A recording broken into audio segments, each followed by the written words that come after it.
Let's go back to law and licensing. One sec.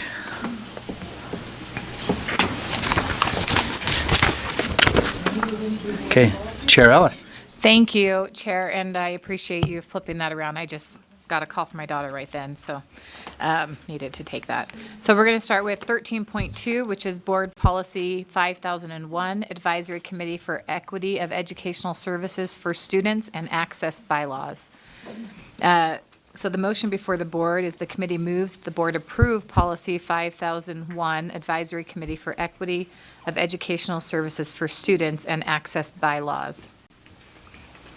Okay, the motion before the board is that the board approve Board Policy 5001, Advisory Committee for Equity of Educational Services of Students Access and Access Bylaws. Any discussion to the motion? Seeing none, let's vote. All in favor, say aye. Aye. Those opposed? Voting was unanimous. Please continue. Thank you. So 13.3 is Board Policy 5008, Student Advisory Council. You can read through that. The motion before the board is the committee moves that the board approve Board Policy 5008, Student Advisory Council as amended. Okay. The motion before the board is that the board approve Board Policy 5008, Student Advisory Council as amended. Discussion to the motion. Board Member Jenny Earl. Yes, I would like to make an amendment. I'd like to unstrike B and double I, so it would be the red in here, non-voting members, and unstrike the 2 members of the board appointed by the board chair. There's not a line, I'm sorry, it's on page 4.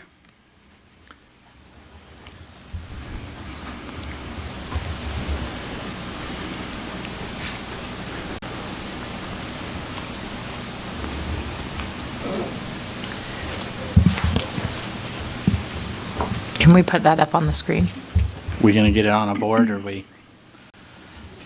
I think they're working on it. You just need to get It's another page one of 4. those watermelon If Jolly someone's- Ranchers in your mouth. It'll help.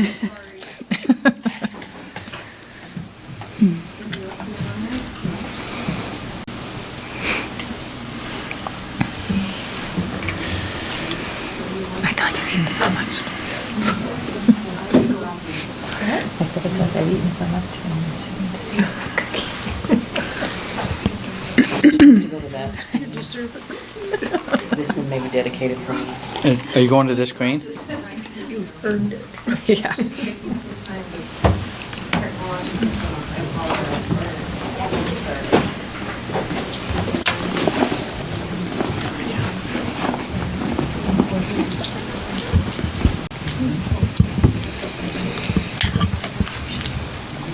I'm surrendering to appeal. I'm surrendering to an Excedrin. Anyone need an Excedrin? PM? I usually do. See, this is but- that ethical thing.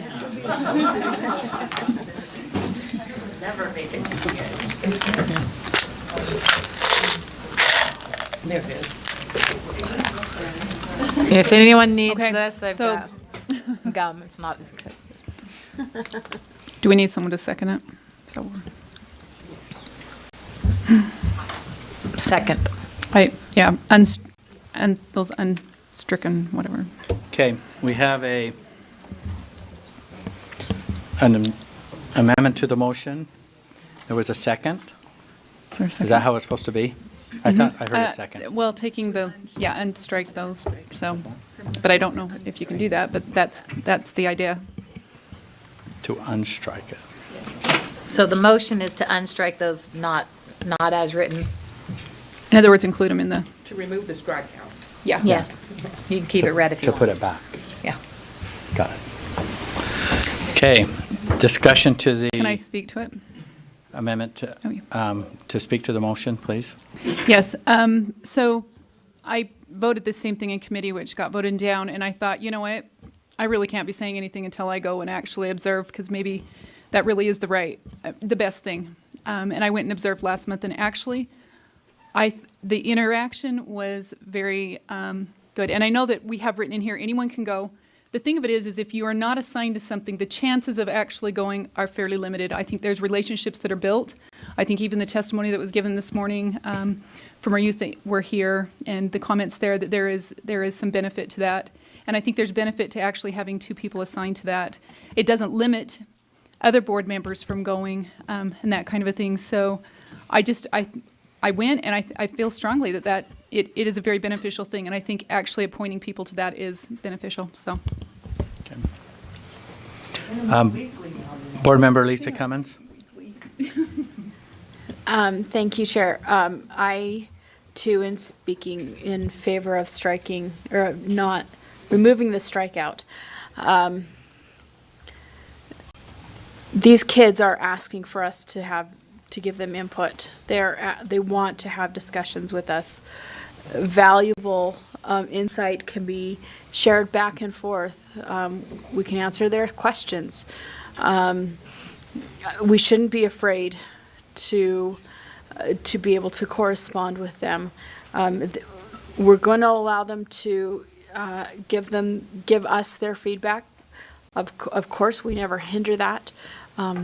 But we shouldn't be afraid to separate ourselves at such a distance where we're unreachable from them. They're asking for us to be involved.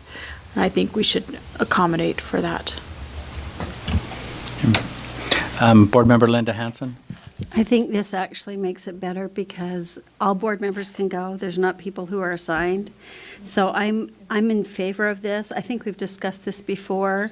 The concern that I have having been on this advisory council is that I think advisory councils are something that the board can come, they can see what's going on, but they don't need to be a part of it, because then we're advising ourselves. And we have so much control. I mean, even if we don't want to, right?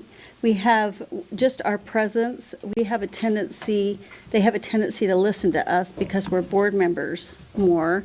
And I just want to hear what they have to say. I want to be a fly on the wall. I want to hear what they have to say. I don't think we need to have a board member assigned to be to the committee. I think that hopefully we'll all go and take the opportunity to go, because it's a fantastic experience. But as far as being actually assigned to be members of the committee, I think it's better that we leave it struck. Okay. Board Member Janet Cannon? Thank you. I just was scrolling down here, and under the council leadership, 2E, there's another red strikeout. E says coordinate with the non-voting members of the SAC and the advisor on appropriate action items. So I have a question for Jenny. Do you want to restore that as well, or do you wish to leave that struck? I just think I just think that's fine the way it is right there. In other words, it doesn't need to be struck. So is that, Yes, the way it's written right now. so restore the strikeout, or leave the? No. Right now, it says coordinate the advisor on appropriate action items. Yeah. Leave it struck. So it still will say coordinate the advisor? Okay. Well, it should be with. Technical edits. We get those. Okay. Board Member Davis?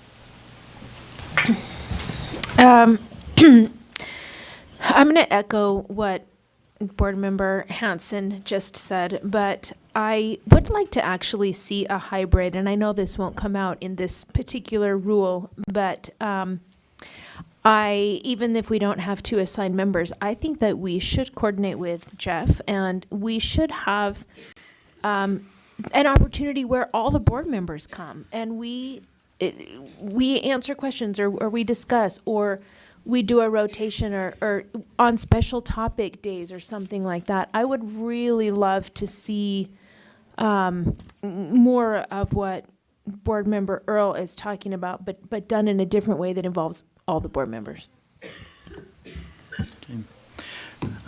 Board Member Jenny Earl? Yeah, I just think if we don't have people assigned, they won't. It's a nice thought. We'll all have good intentions on the 4th to go, or whatever, the date is. I just think that if you're assigned, there will be someone there. It'll be that support. What? Oh, I was going to say, we have other advisories. Correct me if I'm wrong, the school safety advisory, do they just observe on that? Or do they actually engage in it? They don't know what to call it right now. Oh, I thought it was advisory when I read it just now. Still not they don't know if it's a council or. We don't know what it is. Let me just take those comments back till we know what it is. So, okay, thank you. Okay, I'm not seeing any other discussion to the proposed amendment.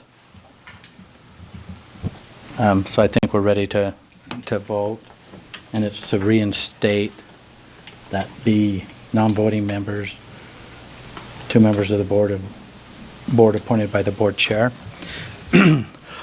All those in favor say aye to the amendment. Aye. Aye. Those opposed? No. Okay, with the ayes, raise your hand. Okay, we have Board Member Earl, Lisa Cummins, Ellis, Cannon. I don't think we have anyone online right now. So the proposed amendment doesn't pass. So we're back to the original amendment. The board approved Board Policy 5008, Student Advisory Council as amended. All in favor say aye. Aye. Those opposed? No.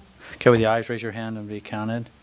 Oh, I meant to be a no, but I was. Okay, we have Board Member Hanson, Board Member Gravitt, Board Member Lear, Board Member Hanson, Board Member Davis, Board Member Newell, Board Member Belknap, Vice Chair Brittany Cummins. Say, me, 9, 10. Okay.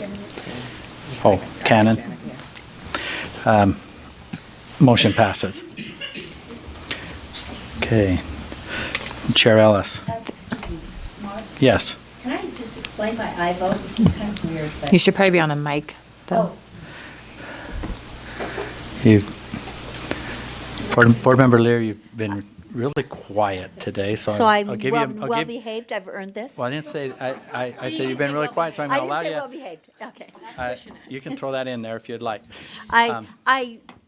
If I can, I originally agreed with Jenny. I still am sort of torn about this, and I think I even may have voted with her in the committee meeting. But I have been persuaded that I would like to try it this way, and I intended to come to that meeting, and I was one of those with good intentions and had something else come up. But what I would like to say is I'd like to try it this way for a year, and then maybe consider changing it, because I don't buy this thing about advising ourselves. Those are my air quotes, because you can't see those on the mic. I don't buy that. I think that a group consensus decision is different than providing advice individually to the board. So I don't agree with that, but I do think that these young people should have a chance to kind of make their own decisions and have their own discussions without adults interfering. So I'd like to observe and try and then see, because I think selfishly, I would like to participate. So that's thank you for letting me explain. Okay. Chair Thank Ellis. you. So we're moving on to 13.4, R277464, School Counselor Direct and Indirect Services. And the action, this is just committee action, sorry. Yeah. Okay, Which is so, 13.5? yeah. R277-710, so it's 13.5, intergenerational poverty interventions in public schools. The motion before the board is the committee moves the board approve R277-710 Intergenerational Poverty Interventions in Public Schools, Draft 2, on second and final reading. Okay, the motion before the board is that the board approve R277-710, intergenerational poverty interventions in public school, draft 2 on second and final reading. Discussion to the motion, Board Member Lisa Cummins. Thank you. A question, it says that the money being offered is going up $50,000 from 100,000 to 200,000 per school year. Where, can someone tell me where that grant is coming from? Yeah.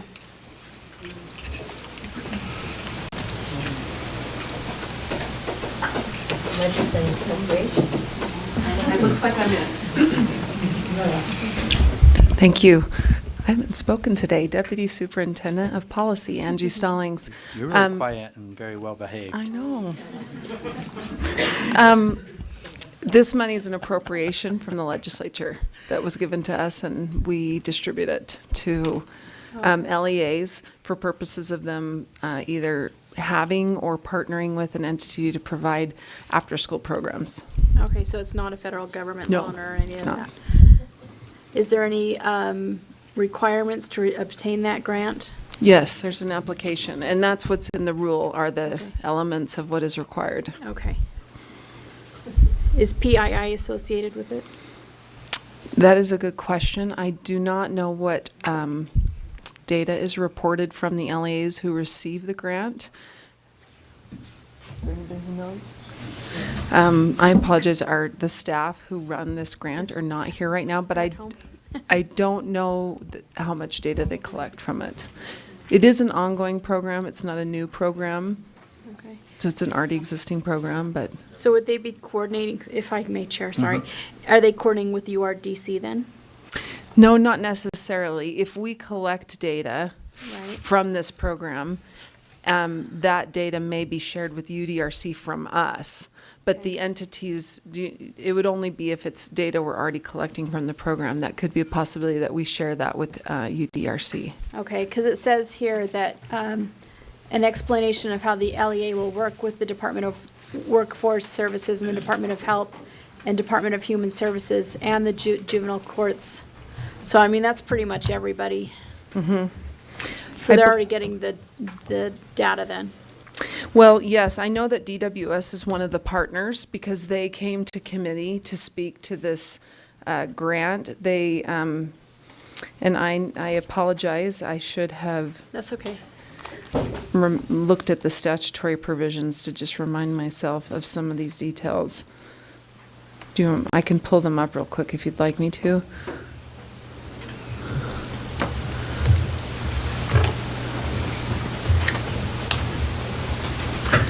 I must have paused. Let me get back on here.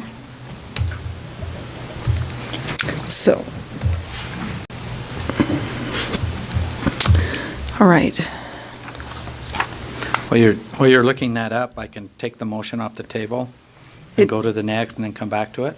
I have it up right there. It does Okay. say, in awarding the grant, the state board shall consider an LEA's commitment and ability to work with the Department of Workforce Services, Department of Health, Department of Human Services, and the juvenile courts to provide services to the LEA's eligible students. So that is governed by the statute that requires that. Okay. All right, thank you. Okay. Superintendent Dixon?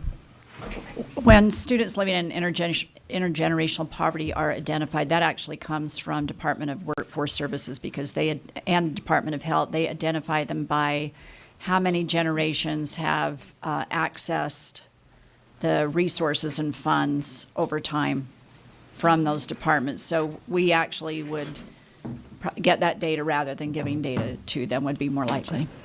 Okay. Okay. The motion before the board is to approve R277-710, intergenerational poverty interventions in public schools, draft 2 on second and final reading. Any further discussion? Seeing none, let's vote. All in favor, say aye. Aye. Those opposed? Voting is unanimous. Thank you. 13.6, R277-305, School Leadership Preparation Programs. The motion before the board is the committee moves that the board approve R277-305, School Leadership Preparation Program Draft 2 on second and final reading. The motion before the board is that the board approve R277-305, School Leadership Preparation Program Draft 2 on second and final reading. Discussion to the motion. Board Member Lisa Cummins. Thank you, Chair. Maybe, and maybe if I could direct this to Superintendent Dixon. Back in, oh goodness, 2016, 2017, there was an interim legislative meeting with leadership discussions for principals and teachers and things. Is this the final result of all of that? Superintendent. It's in concert with that. It's not necessarily a final product of that, but we were already, these were in the queue when we were having those meetings, and it was part of what we reported to them about, that we were looking at redoing the standards. So in other words, this was not directed by the legislature interim. It was something that was already on staff's radar that they were working on. And Okay. we reported to them what we were doing. Okay, so, but it is in conjunction and works together. All right, thank you. Okay. The motion before the board is that the board approve R277-305, School Leadership Preparation Program, Draft 2 on second and final reading. Not seeing any other discussion. Let's vote on it. All in favor, say aye. Aye. Those opposed? Voting was unanimous. 13.7, R277-522, Entry Years Enhancement for Quality Teaching Level 1 Utah Teachers. The committee moves that the board approve R277-522, Entry Years Enhancement for Quality Teaching Level 1 Utah Teachers, Draft 1 on second and final reading. The motion before the board is to approve R277-522, Entry Years Enhancement for Quality Teaching Level 1 Utah Teachers, Draft 1 on second and final reading. Discussion to the motion. Seeing none, let's vote. All in favor, say aye. Aye. Those opposed? Voting is unanimous. 13.8, USBE Appropriate Behavior Model Policy. This is based off of HB 391 that passed this last year. The committee moves that the board approve Appropriate Behavior Policy Draft 3. I don't, Okay. There's a draft 4 in our stuff. yep, I'm going to talk about that. I have an amendment. So if you'll look at Draft 4, Well, let me state the motion and then we'll move to it. okay. The motion before the board from committee is the board approve appropriate behavior policy draft 3. Okay. Chair, do you want to speak to the, Yeah, so I'd like to make an amendment that we adopt Draft 4, changing the name from Appropriate Behavior Policy to LEA Code of Conduct. We had feedback from risk management and LEAs that appropriate was a very subjective term, and that they preferred the term Code of Conduct. You have a second to that. Oh, sorry. Sorry. Second. Thank you. Thank you. Because HB 391 requires a model appropriate behavior policy, we've incorporated both terms because the statute called it appropriate behavior, but to add the code of conduct language. And then if you'll go to line 98, there's also a change where we're striking in an employment capacity to while acting as a staff member. Because sometime, maybe Angie can explain this better, but sometimes there's staff members that aren't necessarily employees, but would need to follow the code of conduct. Yes, actually, staff members are a defined term that includes volunteers with that's right, unsupervised yes. access. And so that makes it so that this policy also Thank applies to those volunteers. So that's the, So your Substance of proposed draft amendment 4. is to substitute draft, or to replace draft 3 with draft 4. yes. Is there any, okay. Board Member Lear. So I was the one that wanted this change because I didn't want it to be that a staff member couldn't attend a football game as a community member, having had a drink or a beer or something, and be in violation of this policy. And what I think I hear you saying is, given that staff member is a defined term, that would be okay for that kind of a situation. If the person's not in any supervisory, or, which was my first choice, or employment capacity, she's just attending with friends and she's had a drink. She's not falling down drunk, she's not, no role model issues, just under the influence. AAG Buse.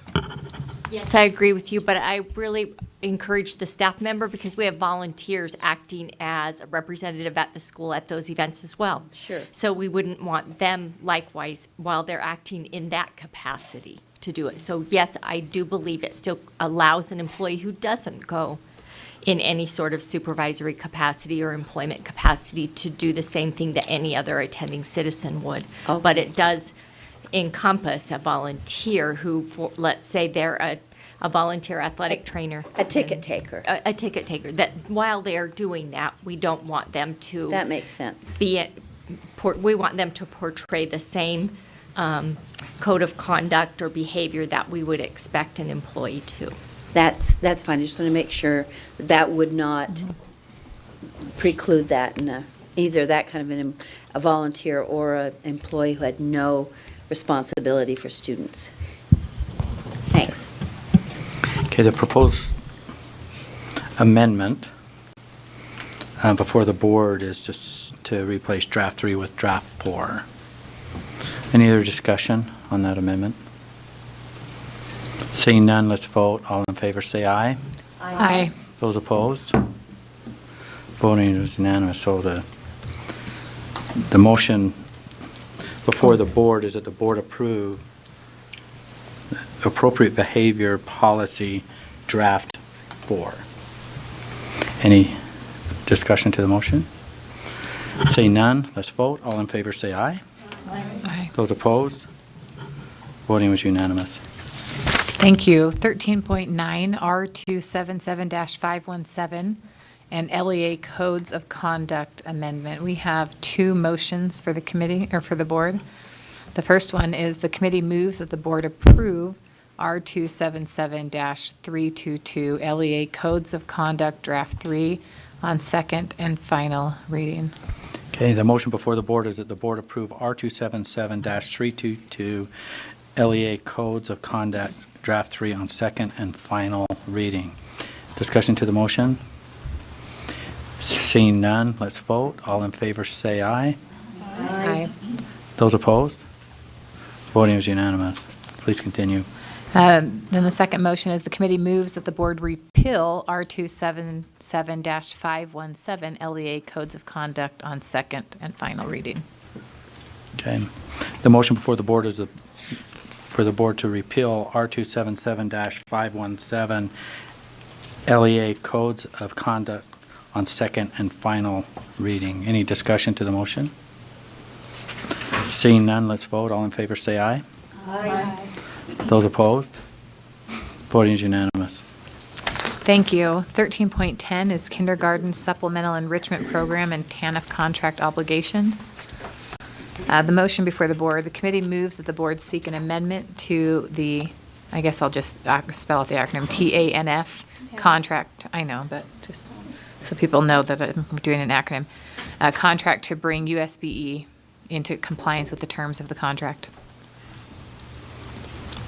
Okay, the motion before the board is that the board seek an amendment to the acronym TANF contract to bring USBE into compliance with the terms of the contract. Any discussion to the motion? Seeing none, let's, Board Member Lisa Cummins. Tiffany, you and I had a memorable day that day.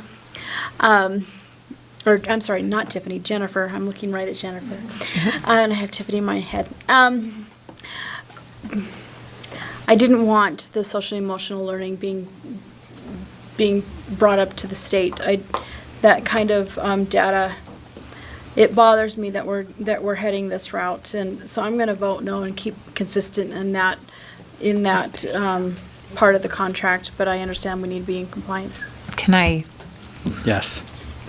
So the motion from the committee is to seek to amend the contract so that we change it to not have to include that. Just so you know. that changes everything. Thank you. Any other questions on the board motion? So the motion before the board is that the board seeking amendment to the TANF acronym contract to bring USB into compliance with the terms of the contract. Not seeing any discussion, so let's vote. Oop. Board Member Linda Hansen. I'm sorry, I guess maybe I'm misunderstanding. Why aren't we if it's our contract, why aren't we in compliance with the terms why aren't they in compliance with the terms of the contract? Why are we rewriting it? Okay, good question. Yeah, we're not. Want to answer? Yes, so we are out of compliance. The contract is with the Department of Workforce Services. They're the ones with the funding that we applied for and received, so it's a grant through DWS. And so we're out of compliance with the contract we signed with them. We have 2 data points we're supposed to report, number 4 and number 7, which are both related to the social emotional data from the KEEP that we don't collect at the state level. So we're unable to report on that data. And so we're out of compliance with the reporting measures that we have been asked to report on. Does that answer your question? Yes, thank you. Thank you, Jennifer. Oh, Jennifer Superintendent. Thronson, Director of Teaching and Learning, so sorry. And this might be helpful, just a point of clarification. So schools, when they give the KEEP assessment or the KEEP instrument, they actually collect the social and emotional, they use the social and emotional questions. We just don't collect the data at this state. I just want to make sure that's correct. Okay. Not seeing any other questions, so let's vote on this. All those in favor say aye. Aye. Those opposed? Vote is unanimous. And that concludes the lawn licensing report. Okay, thank you very much. Laura?